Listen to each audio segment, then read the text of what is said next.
Hey everyone. If you're like me, you're an avid reader, you love those books, but sometimes that budget can be a little tight. So I've come across 5 different ways that you can still read, still get your books with little to no cost to you.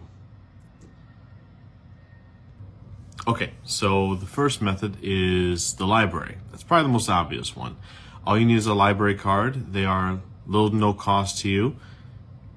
Every town, every city has one. Just go in, rent yourself a couple of books, however many you want. Just make sure you return them on time.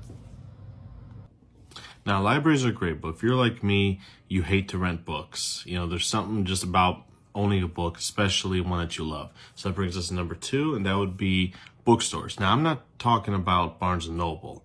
I'm talking about discount bookstores that typically sell used books. There's one near me that sells them for $4 a paperback, so I can go in there, buy 10 books, it'll cost me $40. And 10 books for some of us that that gets us 10 days of reading, or it could give us 10 months of reading. Some of us even 10 years. So if you're curious enough, you can find some discount bookstores in your area. Now let's go on to number 3. Number 3 would be what I like to call the lawn libraries. They're pretty much these free little libraries that are that you find on people's lawns.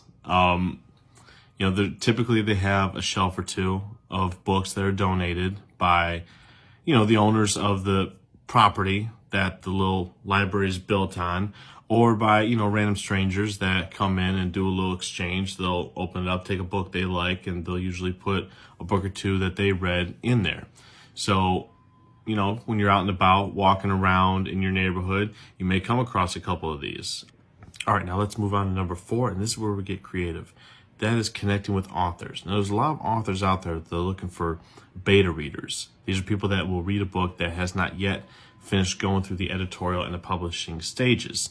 They're looking for people to kind of read the book first and see if the story flows well enough, that it's fit enough to go through the stages and eventually become a published work. There's also a lot of new authors that have just published their book that are looking to really get reviews for the algorithms, especially on Amazon and Goodreads and Barnes & Noble, what have you.